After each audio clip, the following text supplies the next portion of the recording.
Ini ang Digicast Negros X, ang top 10 nga balita sa Negros Island region, ang amon idulong sa inyo. Kagani atong top story subong nga adlaw, August 4, 2026.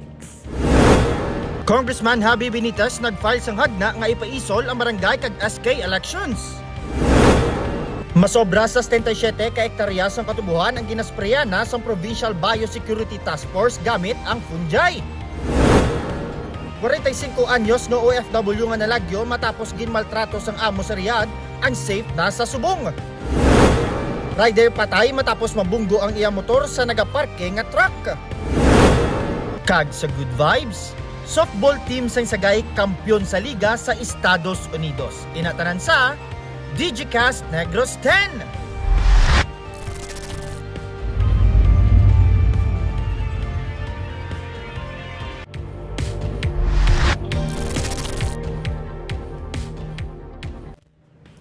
Sa number 10, bakod Manibela nga transport group hindi mag-ugyon sa ginaduso nga saka sa plete. Sa pihak sa ginaduso nga duha tugtog 5 ka pesos nga saka sa plete sa bugos nga Pilipinas sang grupo nga Manibela ginklaro sa Bacolod Alliance for Commuters, Operators and Drivers o kun bakod Manibela nga hindi sila mag-ugyon sa among nga kausa. Ginsiling ni Rudy Catedral ang pamuno sa Bakod Manibela nga nakighilun-anon na siya sa lider sa national nga grupo nga magapabilin nga wala sang saka sa plete sa syudad sa Bacolod. Sunod sa iya, hindi nagakaangay nga ipapasan sa commuters ang problema sa liwat nga pagsaka sang presyo sang gatong bangod magatuga ini sang domino effect. Hindi man pwede nga magsaka ang sukot sa plete bangod wala man sang may nakita nga pagsaka sa sweldo sang mga mamumugon dugang ni Katedral. Isa ka kadako nga pagpanghangkad sa sektor sang transportasyon ang asod-asod nga pagsaka sang presyo sang gatong rason nga panawagan sang Bakod Manibela sa gobyerno nga liwat sila mahatagan sang subsidy. Pangabay man ni Katedral sa mga gasolinahan amo nga padayuno ng paghatag sa mga driver sang discount sa gatong. Martes ang aga may 50 ka mga asawa sa mga driver sa idalom sang Bakod Manibela ang nakabaton sa tig 10,000 pesos nga Special Livelihood Program o kun SLP. Sa 800 ka driver ang grupo nga Bakod Manibela nga sa karon nagaisahanon nga grupo sa mga unconsolidated jeepney sa syudad. Ang Bacolod City hindi iya mag-entrance sa sina nga pagpasaka sang plite bangod nga nakita naton ang kabudlayan sang mga sa probinsya mabudlay nga ang aton nga mga sweldo wala nagasaka apang ang plite kung magpasaka kita isa kadako nga problema ina kag makaepekto sang domino effect sa aton aton nga pangabuhi kay ang sweldo wala gasaka ang presyo ang aton nga gatong ang aton nga plitihan magasaka. So, maga-demand man ang ining mga commuters naton sa pagpasaka sa ilang sweldo. So, sa pagpasaka sa sweldo, maga-demand man ang aton nga mga Chamber of Commerce, negosyante, nga mag-iban sang ilang mga employee o silingon, magasaka ang impresyon. Mapudayan ang aton nga gobyerno.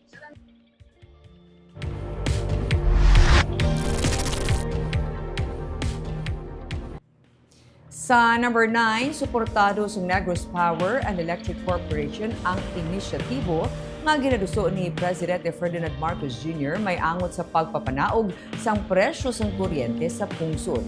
Ini matapos ang ikalima nga sona sa presidente kung sa diin nagpanawagan siya nga kakason ang system loss charges sa kuryente. Ginsiling ni Negros Power spokesperson Engineer Yomel Campanillo, ila na lang ginahulat ang opisyal nga mga pagsulundan gikan sa Department of Energy kag Energy Regulatory Commission sa pagpatuman sang zero system loss charges.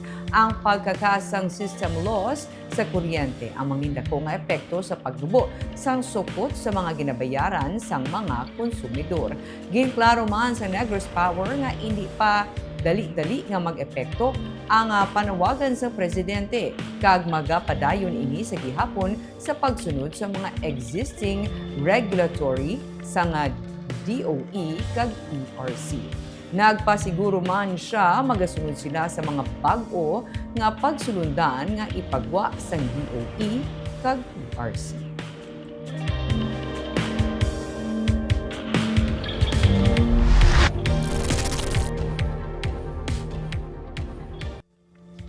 Sa number 8, empleyado ng City Legal Office Enforcement Team nakuhaan sang video nga wala helmet samtang nagadala motor. Nag-viral ang ini nga video nga gin-post sang isa ka concerned citizen kung sa diin makita ang isa ka lalaki nga nagasuksok sang uniform sang Bacolod City Legal Office Enforcement Team samtang nagamaneho sang motorsiklo nga wala sang helmet. Ginkumpirma ni Attorney Marty Go, Secretary to the Mayor, nga isa ka job order employee sa CLO ang lalaki sa video. Matapos nga nag-viral ang mga post, ginpatawag ni City Legal Officer Carol Joseph Chu ang empleyado agud makahatag sang iya bahin. Sunod sa paathag sang empleyado, nagdulong siya sa iyang bata sa eskwelahan kag naghingagaw lang inibalik pauli sa makuhaan sang video. Ginisyuhan na sa Bacolod Transport and Traffic Management Department o kung BTTMD ang natungdan nga empleyado sang violation ticket kag ginpabayad sing 1,000 ka pesos bangod sa wala pagsuksok sang helmet. May driver's license man kag ORCR ang empleyado sunod kay Go. Nagapaan namang syudad sa tanan nga mga empleyado lakip na ang mga job order workers nga kung sila mismo ang maglapas sa layi sa dalanon hatagan sila sa gihapon sa nagakaigo nga penalidad.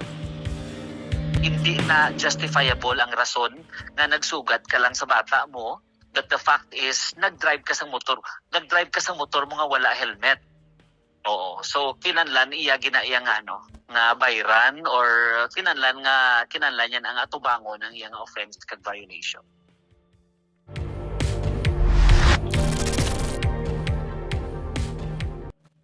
Sa number 7, nagtambag sa inaway patay matapos mabunan. Suspect, arestado.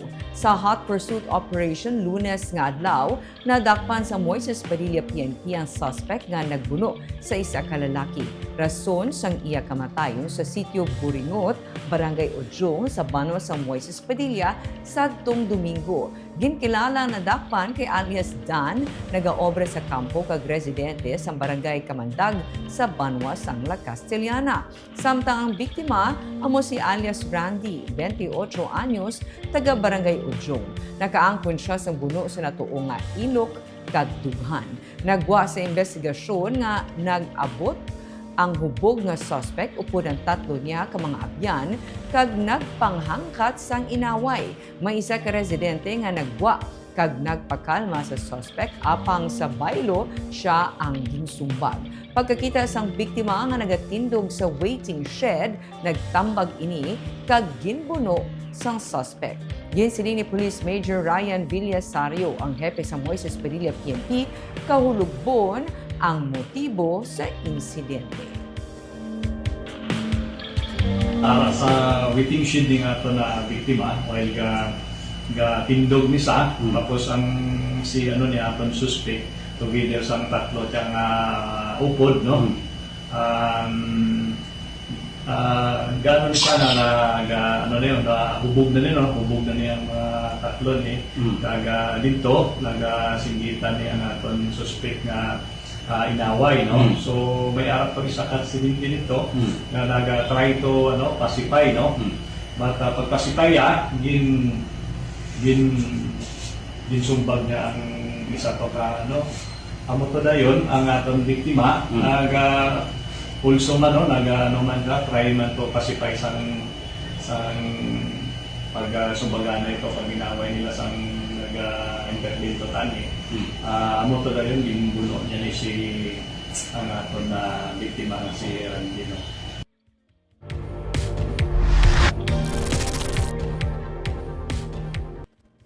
Sa number 6, mangingisda ginpatay isang iyang atiyo.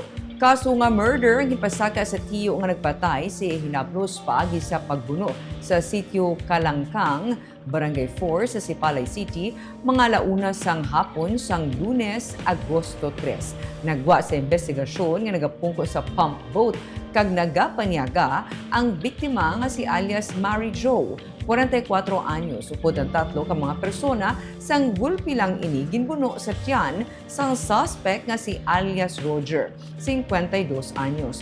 Nagkadalaga ng biktima apang ginlaot pagid siya sang suspect kag ginbuno sa makaduha ka beses sa likod kag tiyan. Rason sang iya kamatayon. Ginalantaw sang kapulisan ang daan nga hiligu't-anon bilang motibo sa insidente. Nadakpan ang suspect kag siya karon ang detained sa custodial facility sang Sipalay PNP.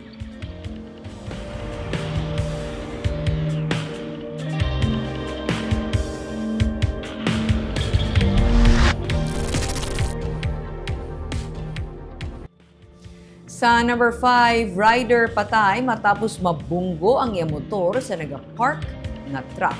Patay ang isa ka rider matapos makabunggo ang iyang motorsiklo sa likod ng bahin sa nagapondo nga truck sa Economic Highway na sakop sa Purok Star Apple, Barangay Vista Alegre sa Bacolod City, mga alas 3:15 sang kaagahon, Martes, Agosto 4. Nagwa sa investigasyon nga padulong norte sang Economic Highway ang Isuzu dump truck nga ginamaneho ni alias Agustin, 43 anyos, sa Victoria City, sang nagpondo ini sa higad sandalan agud i-check ang salakyan. Nakaon ang park lights ang dump truck sunod sa report sa Traffic Enforcement Unit. Samtang naga-check ang driver sang truck, nakibot ini sang may naglagapok sa likod sang salakyan. Bangod sang impact, nagtabog ang driver sang Yamaha NMAX ang ginkilala kay alias Alan, 24 anyos, taga Barangay Mansilingan. Ang iyang motor ang wasak kag nagdasok sa likod nga guma sang truck. Ginaimbestigaran pa sa Traffic Enforcement Unit ang rason sa vehicular incident.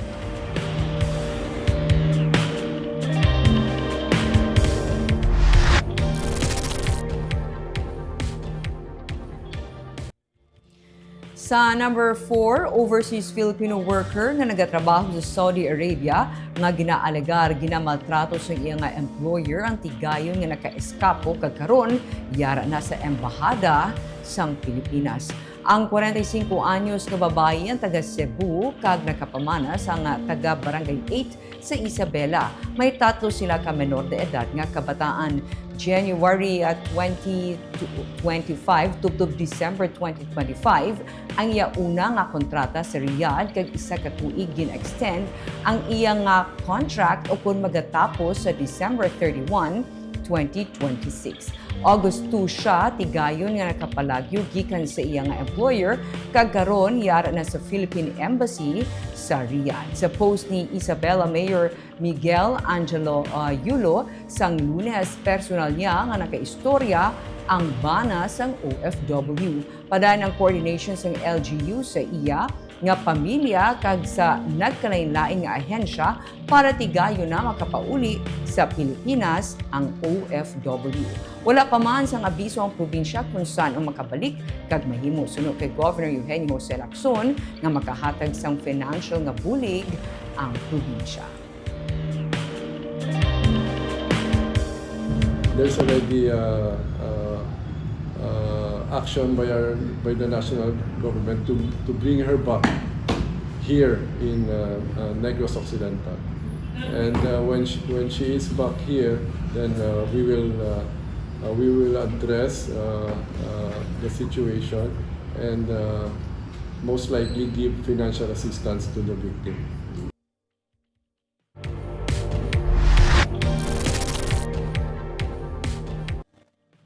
Sa number 3, nagdangat na sa 17 ang mga banwa kag syudad sa probinsya nga nag-report sang hog deaths. Sa record sa probinsya, may 2,338 ka mga baboy ang nagkalamatay bangod sang nagkalain-lain nga masakit, lakip na African swine fever. Ginsiling ni Negros Occidental Governor Eugenio Jose Lacson nga nagdangat sa 24.1 million pesos ang balor sang amo nga kahalitan. Pero suno kay Lacson, kung ipaanggid sa bilog nga hog population sa 17 ka mga LGU, nga 90,981 ang 2,338 ka mga nagkalamatay nga baboy 2.57% lamang. Mayorya naman diri ang tugas ng ASF. Nagapakita suno sa gobernador nga ang paglapta sa masakit hindi na parehos kadasig sa tung una nga tion nga nag-igo ang ASF. Ang 17 ka mga banwa kag syudad nga nag-record sang hog deaths wala man nagakasayuran nga tanan may ASF cases. Suno kay Lacson, ang banwa sing Isabela, La Castellana kag Binalbagan ang mga bag-o nga LGU nga nag-record sang ASF cases. Percentage-wise is 2.57%.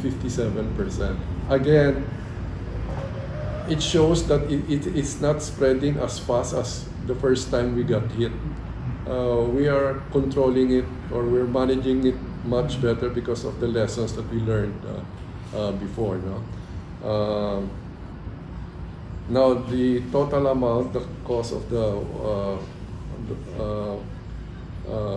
mortality has risen to 24.1 million pesos.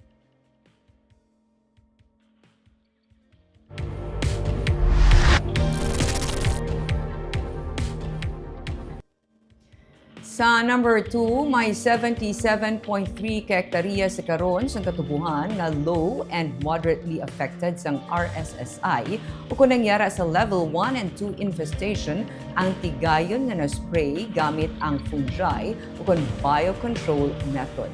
Sa report ni Engineer Colin Ocalinas, ang action officer sa Provincial Biosecurity Task Force, ang area nga nasprayhan nagasakop sa pila ka mga katubuhan sa Bago, Murcia, kag La Carlota o kung mga 5% sa tuyo nila nga malambot. Karon nagatutok man sila sa production sa fungi para makapatuman sang dugang pagid nga simultaneous spraying. Padayon man ang mapping nila sa mga area para ma-identify ang mga katubuhan nga may yara sang level 1 and 2 nga RSSI infestation. Ginsiling ni Governor Eugenio Jose Lacson nga ginatugyan na nila sa mga LGU ang mga tikam nga ipatuman sa mga level 3 RSSI infestation.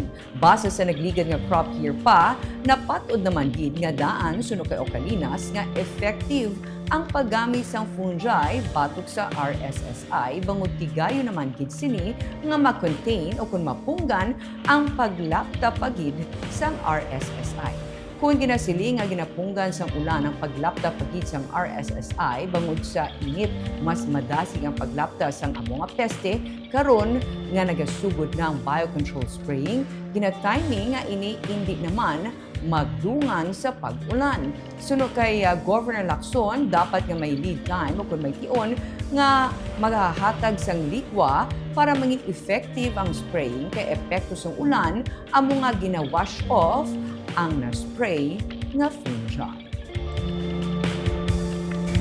After spraying, we had to have a lead time of at least 6 hours for it to be effective. And unfortunately, lately, rain has been happening in the afternoons. No?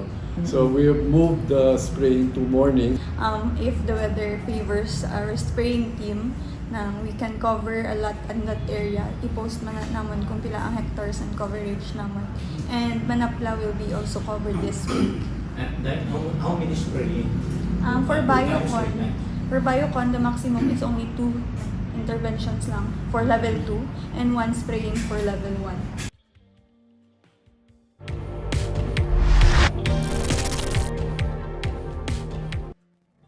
Kag sa number 1, sinigid lamang nga hapon nag-file sang hagna si 3rd District Representative Javier Miguel Benitez nga nagapaiway anay sa barangay kag SK elections. Luyag ni Negros Occidental 3rd District Representative Javi Benitez nga hindi lang anay pagdayuno ng barangay kag sangguniang kabataan elections upon BSKE 2026. Suno kay Benitez, ang iningahag na suportado sang 63 ka mga mamalinha.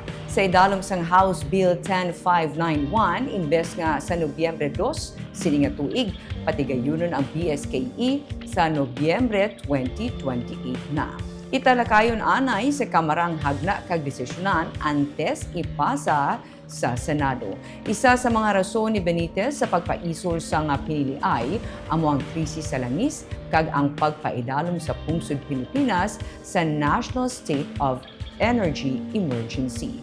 Ang COMELEC ang damlag pa nagsiling na nakahanda ng tanan para sa pinili ay kag sa Setyembre na natalana ang filing sang Certificate of Candidacy. Postponement of the SKE and development po.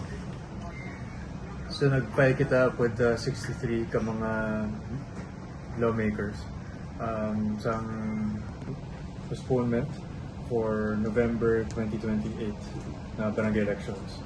Hindi po silingon nga i-cancel amo ning election, hindi po silingon sang election fatigue nga rason, which amo na ang strike down sa Supreme Court unconstitutional. Amo ni nga mga rason bangod may international energy crisis kita nga ang pondo sang COMELEC hindi nag-reflect nga doble na ang pagsaka sang crudo. So may ara pa kita sang damong kinahanglan bayran para sa muna. So it's the volatility of the international energy markets as well. Second is about 3.2 million students ang naapekto sa bangod sa lindol. No?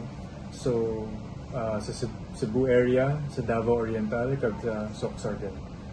Kag ang aton first nga BARM elections will be happening, which is just a few weeks from the potential barangay elections.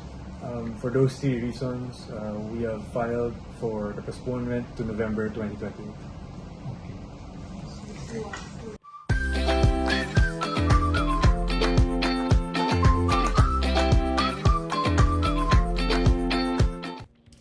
Sa Good Vibes, softball team sang Sagay kampiyon sa Liga sa Estados Unidos.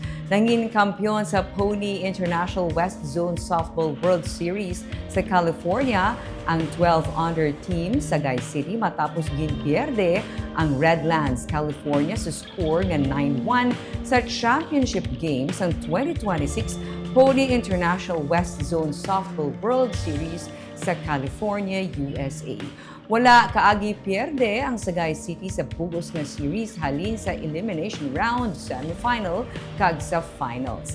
Ang nagkampiyon nga team ginabugusan sa mga estudyante gikan sa Jose B. Puy Senior Elementary School kag Sagay National High School nga nagpakita sa mabaskog kag epektibo nga depensa batok sa sobra na pulo ka mga team na naghalin sa nagkalain-lain nga pungsod.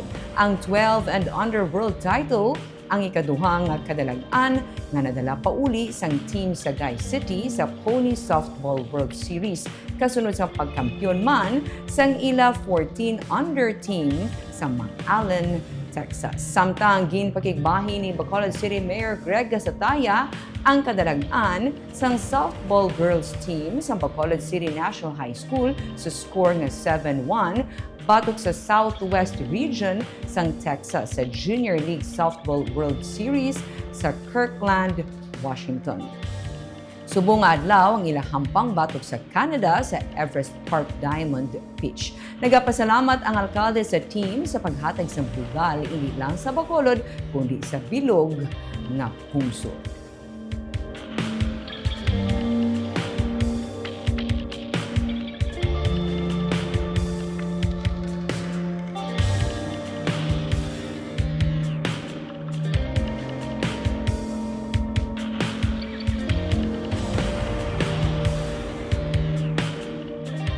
Kag of course kita naga-shout out sa aton mga live viewers kay Jocelyn Loquero.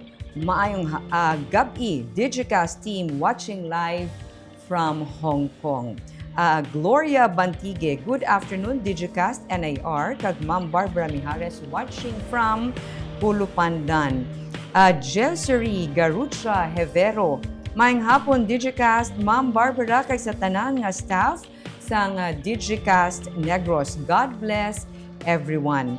Jay, may ginatumo din si Jay Gurocadis, the Prince of Crocodiles, hambal niya. And of course, hi kay Sir Romel Mahilom God. Kagamuya itong top 10 stories of the day. Tubwas. Ako si Barbara Mijares. Maayong gabi.